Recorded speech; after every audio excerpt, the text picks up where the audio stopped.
Hi friends, Rishas agri വേൾഡിൻ്റെ പുതിയൊരു വീഡിയോയിലേക്ക് എല്ലാവർക്കും സ്വാഗതം. നമ്മളെ ഇന്നത്തെ വീഡിയോ നമ്മളെ കാക്ടസ് സക്കുലൻസിൻ്റെ വാട്ടറിങ്, അതുപോലെ പ്രൊപ്പഗേഷൻ, അതിൻ്റെ റിപ്പോർട്ടിങ് എന്നുള്ളതിനൊക്കെ കുറിച്ചിട്ടാണ്. അപ്പം നമുക്ക് വീഡിയോയിലേക്ക് കിടക്കാം. ഈ ചാനൽ ഇതുവരെ സബ്സ്ക്രൈബ് ചെയ്യാത്ത എല്ലാവരും ഒന്ന് സബ്സ്ക്രൈബ് ചെയ്യണം. കൂട്ടത്തിൽ ആ ബെല്ലൈക്കൺ കൂടി ഒന്ന് എനേബിൾ ചെയ്യണം. വളരെ ക്യൂട്ടായിട്ടുള്ള പ്ലാന്റ്സാണ് നമ്മളെ കാക്ടസും സക്കുലൻസും. അതുകൊണ്ട് തന്നെ ഇന്ന് ഒട്ടുമിക്ക വീടുകളിലും ഇത് കാണാം. പക്ഷേ ചിലരുടെയൊക്കെ പ്രശ്നം ഇത് പെട്ടെന്ന് ചീഞ്ഞു പോകുന്നു, അല്ലെങ്കിൽ ഇതിന് കംപ്ലൈൻറ്റ് വരുന്നു എന്നുള്ളതാകാം. കാക്ടസിലൊക്കെ മെയിനായിട്ട് കംപ്ലൈൻറ്റ് വരാൻ കാരണം നമ്മളെ നനക്കുന്നതിൻ്റെ പ്രശ്നമാണ്. നമ്മളത് നനക്കുമ്പം എന്തായാലും ഒരു 2 ആഴ്ച കൂടിയിട്ടേ നനക്കാൻ പാടുള്ളൂ. 2 ആഴ്ച മീൻസ് നമ്മൾ ആ മണ്ണ് അത്രയും ഡ്രൈ ആവണം. ഡ്രൈ ആവുന്ന സമയത്ത് നമ്മൾ വെള്ളം നനക്കുന്ന സമയത്ത് ഇതുപോലെ വെള്ളം ആ ഡ്രെയിനേജിലൂടെ പുറത്ത് വരണം. ആ രീതിയിൽ നനക്കാം. പക്ഷേ ചിലർക്കൊക്കെ വലിയൊരു കെയറിങ് ആണ്. നമുക്കൊരു ഇഷ്ടം തോന്നുമ്പോൾ അങ്ങനെയാണല്ലോ, കൂടുതലായിട്ട് അതിനൊരു കെയർ കൊടുക്കും. അപ്പോൾ നമ്മൾ ഇടയ്ക്ക് മറ്റുള്ള പ്ലാന്റ്സ് നനക്കും പോലെ അത് നനക്കും. നമ്മൾ വാങ്ങുന്ന സമയത്ത് നമ്മൾ നഴ്സറിക്കാരൊക്കെ പറഞ്ഞിട്ടുണ്ടാവും, ഒരു 2 ആഴ്ച കഴിയുമ്പോൾ അല്ലെങ്കിൽ മണ്ണ് ഡ്രൈ ആവുന്ന സമയത്ത് ആ ഒരു ടൈമിൽ നമ്മൾ വെള്ളം കൊടുത്താൽ മതിയെന്ന്. പക്ഷെ നമുക്ക് അതിനോടുള്ളൊരു ഇഷ്ടം കൂടുതലുണ്ട്, നമ്മളതിനെ ഓവർ കെയറിങ് കൊടുക്കും. നമ്മൾ കെയറിങ് കൊടുക്കേണ്ടതെന്നല്ല, നമ്മൾ കെയർ ചെയ്യണം, പ്ലാന്റിനെ നന്നായിട്ട് കെയർ ചെയ്യണം. പക്ഷെ നമ്മൾ ഈ വെള്ളം കൊടുക്കുന്നത് ഈ മണ്ണ് ഡ്രൈ ആവുന്ന, അതിൻ്റെ അടിയിലുള്ള മണ്ണ് ഡ്രൈ ആയി എന്ന് തോന്നുന്ന അതേ സമയത്ത് മാത്രം കൊടുത്താൽ മതി. മിനിമം ഒരു 1.5 ആഴ്ച 2 ആഴ്ച എടുക്കും എന്തായാലും അതിന്. പക്ഷെ നമ്മളിത് ഇടയ്ക്ക് നനച്ചു കൊടുത്തിട്ട് അതിന് ഓരോ കംപ്ലൈൻറ്റ് വരും. എന്നിട്ട് നമ്മളത് വാങ്ങിച്ച നഴ്സറിക്കാരാണ് പാവത്തിങ്ങൾ കുറ്റം പറയും, അവർ നമ്മളങ്ങനെ പറ്റിച്ചു എന്നുള്ള രീതിയിൽ. അപ്പം അത് അവരുടെ പ്രശ്നമല്ല, നമ്മളെ പ്രശ്നമാണ്.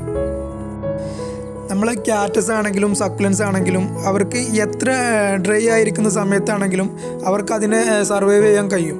അതുകൊണ്ട് നമ്മൾ ആ ഒരു കാര്യത്തിൽ പേടിക്കേ വേണ്ട. നമുക്ക് അതിൻ്റെ ആവശ്യത്തിന് മാത്രം വെള്ളം കൊടുത്താൽ മതി. നമ്മൾ വെള്ളം കൊടുക്കുന്ന സമയത്ത് അതിൻ്റെ സ്റ്റെമ്മിലോ അല്ലെങ്കിൽ ലീഫിലോ ഒന്നും ആവാത്ത രീതിയിൽ ശ്രദ്ധിക്കുക. പിന്നെ മാക്സിമം വെള്ളം ഡ്രെയിനേജിലൂടെ പുറത്ത് പോകുന്നത് വരെ എല്ലാ വെള്ളം കൊടുക്കുക. പിന്നെ ഒരു 2 ആഴ്ച ആ ഒരു ഗ്യാപ്പ് മണ്ണ് ഡ്രൈ ആവുന്നത് വരെ ഓവറായിട്ട് വെള്ളം കൊടുക്കാതെ നമ്മൾ ശ്രദ്ധിക്കുക.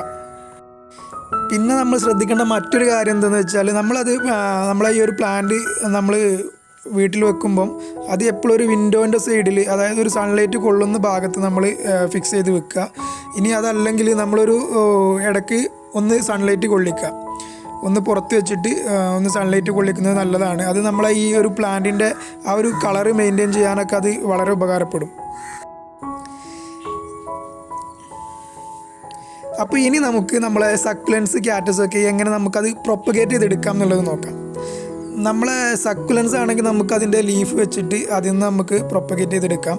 നമ്മളെ ലീഫ് ജസ്റ്റ് ഒന്ന് നമ്മൾ ലീഫ് പൊട്ടിച്ചിട്ട് നമ്മൾ ആ ഒരു പോട്ടിൻ്റെ അടിയിൽ ഇട്ട് കൊടുത്താൽ മതി. അതിലൊരു പുതിയ പ്ലാന്റ് ഉണ്ടായി വരും. ഇനി അതല്ല കാക്ടസ് ആണെങ്കിൽ നമുക്ക് അതിനൊരു സ്റ്റെം എടുത്തിട്ട് നമുക്ക് ചെയ്യാം. അത് എങ്ങനെയാണെന്നുള്ളത് ഞാൻ കാണിക്കുന്നുണ്ട്, വീഡിയോയിൽ കാണിക്കാം.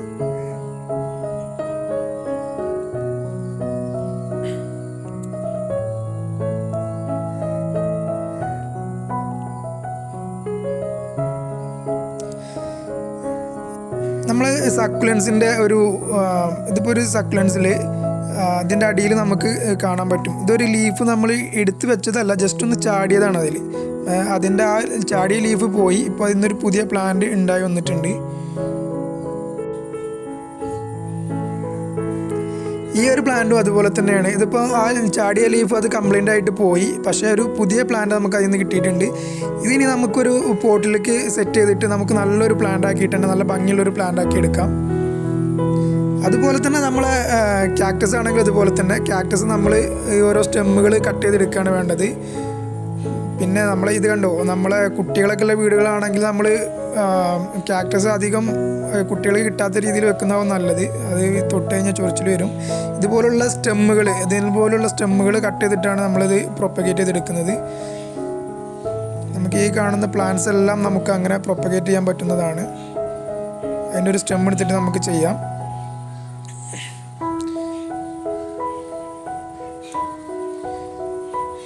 ഇങ്ങനെ ഈ ഒരു ഭാഗം കട്ട് ചെയ്തിട്ട് എടുത്തിട്ട് നമുക്ക് പോട്ടിൽ സെറ്റ് ചെയ്താൽ മതി. ഇപ്പോൾ ഇത് കണ്ടോ, ഇത് നമ്മൾ കട്ട് ചെയ്ത് എടുത്തിട്ടുള്ളൊരു സ്റ്റെമ്മാണ്. അപ്പം ഇത് നമുക്കിനി നമ്മളെ പോട്ടി മിക്സ് തയ്യാറാക്കിയിട്ട് നമ്മളൊരു പോട്ടിൽ സെറ്റ് ചെയ്ത് വെക്കുക. പക്ഷേ നമ്മളിത് ചെയ്യുന്ന സമയത്ത് ഇതുപോലെ വെച്ചിട്ട് നമ്മൾ അധികം വെള്ളം അതിന് കൊടുക്കാൻ പാടില്ല. നമ്മൾ ജസ്റ്റ് ഒന്ന് സ്പ്രേ ചെയ്ത് കൊടുക്കുക. നമ്മളൊരു 2 ആഴ്ച ഒരു 3 ആഴ്ച ആകുമ്പോൾ അതിൻ്റെ വേര് പിടിക്കും. ആ ഒരു സമയത്ത് നമ്മൾ ഇത് ശരിക്കും ഇതിന് നനവ് കൊടുക്കാൻ പാടുള്ളൂ. അതുവരെ ജസ്റ്റ് മണ്ണ് നനവില്ലാതെ നമ്മൾ ശ്രദ്ധിക്കണം. ജസ്റ്റ് വേണമെങ്കിൽ ഒന്ന് സ്പ്രേ ചെയ്ത് കൊടുക്കാമെന്ന് മാത്രം. ഇതെല്ലാം നമ്മളങ്ങനെ പ്രൊപ്പഗേറ്റ് ചെയ്ത് വെച്ചിട്ടുള്ള പ്ലാന്റ്സാണ്. നമുക്ക് ഒരുപാട് പ്ലാന്റ്സ് ഇങ്ങനെ അതിൽ നിന്ന് കിട്ടിയിട്ടുണ്ട്. അതുപോലെ നമ്മൾ കാക്ടസിലൊക്കെ കണ്ടുവരുന്നൊരു അസുഖമാണ് മീലി ബഗ് എന്ന് പറഞ്ഞിട്ട്. അത് ചെറിയ പ്രാണികളാണ്, ഒരു വെള്ള നിറത്തിലുള്ള ചെറിയ പ്രാണികൾ. അത് നമ്മൾ പ്ലാന്റിൽ ഇങ്ങനെ അള്ളി പിടിച്ചിരിക്കും. അപ്പോൾ അതിനുള്ളൊരു മെഡിസിൻ എന്താണെന്ന് വെച്ചാൽ നമ്മളെ കോൺഫിഡോറാണ്. കോൺഫിഡോർ പറഞ്ഞാൽ ലിക്വിഡായിട്ടുള്ളൊരു മെഡിസിനാണ്. നമ്മൾ അതെങ്ങനെ യൂസ് ചെയ്യേണ്ടത് വെച്ചാൽ നമ്മൾ ആ പ്രാണികളുള്ളത് ഇളക്കി കളയുക അവിടെ നിന്ന്, എന്നിട്ട് പ്ലാന്റിലൊന്ന് സ്പ്രേ ചെയ്ത് കൊടുക്കുക. അങ്ങനെയാണ് ചെയ്യേണ്ടത്. ഇനി നമ്മൾ പറയാൻ പോകുന്നത് ഇതിൻ്റെ പോട്ടി മിക്സാണ്. നമ്മളിതിൻ്റെ പോട്ടി മിക്സ് തയ്യാറാക്കുമ്പോൾ നമ്മളൊരു 50% നമ്മൾ നല്ല ചിരൽ കൂടിയിട്ടുള്ള മണലെടുക്കുക. പിന്നെ ഒരു 25% നമുക്ക് കോക്കോപിറ്റ് എടുക്കാം, ചകിരിച്ചോറ്. പിന്നെ നമുക്ക് ബാക്കിയുള്ളത് നമ്മൾ പെർലിറ്റ് ഒരു കമ്പോസ്റ്റ് എന്തെങ്കിലുമൊക്കെ അങ്ങനെയുള്ള എന്തെങ്കിലും എടുത്തിട്ട് നമുക്ക് പോട്ടി മിക്സ് തയ്യാറാക്കാം. പിന്നെ നമ്മൾ കൂടുതലായിട്ട് നമ്മൾ കാക്ടസിന് സക്കുലൻസിനൊന്നും ഫെർട്ടിലൈസർ കൊടുക്കണമെന്നില്ല. കാരണം അത് ഓവർ ഗ്രോത്ത് ആയി കഴിഞ്ഞാൽ അതിൻ്റെ ഒരു ക്യൂട്ട്നെസ് അല്ലെങ്കിൽ അതിൻ്റെ ഒരു ഭംഗി നമുക്ക് നഷ്ടപ്പെടും. പിന്നെ നമ്മൾ പോട്ടിങ്ങിനായിട്ട് നല്ല ഡ്രെയിനേജ് ഹോളുള്ളൊരു പോട്ടിനെ നമ്മൾ സെലക്ട് ചെയ്യുക. നമ്മളെ വെള്ളം അതിൽ കെട്ടി നിൽക്കാതെ അതിൽ ഡ്രെയിനേജിലൂടെ ഒഴുകി പോകുന്ന രീതിയിലുള്ള ഒരു പോട്ടിനെ ആയിരിക്കണം. നമ്മളതിൻ്റെ അടിയിൽ ഒരു ചിരലോ അല്ലെങ്കിൽ കുറച്ച് വലിയ കല്ലുകൾ എന്തെങ്കിലും പോട്ടിൻ്റെ അടിയിൽ ഡ്രെയിനേജ് ഹോളിൻ്റെ അടുത്തായിട്ട് വെച്ച് കൊടുക്കുന്നത് നല്ലതാണ്. എന്നാൽ സ്മൂത്തായിട്ട് വെള്ളം അതിൽ ഒഴുകി പോയിക്കോളും. അപ്പോൾ ഒരിക്കൽ കൂടി പറയുകയാണ്, നമ്മൾ കാക്ടസും സക്കുലൻസൊക്കെ നനയ്ക്കുമ്പം നമ്മൾ പാകത്തിന് മാത്രം വെള്ളം കൊടുക്കുക.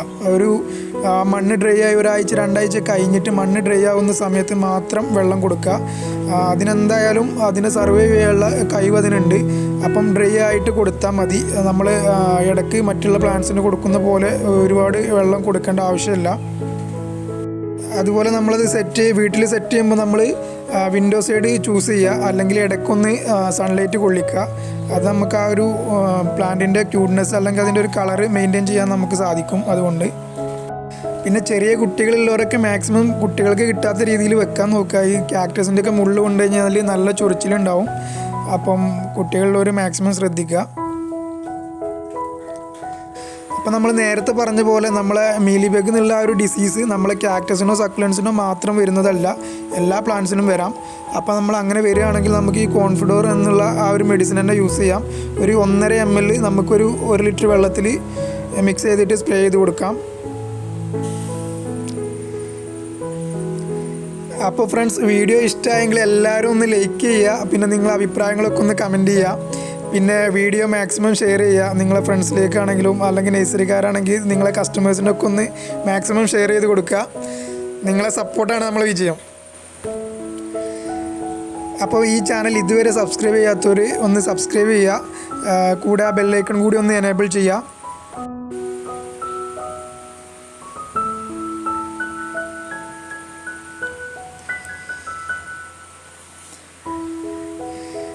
അപ്പം നല്ലൊരു വീഡിയോ ആയിട്ട് നമുക്ക് ഇനിയും കാണാം. അതുവരെ ബൈ.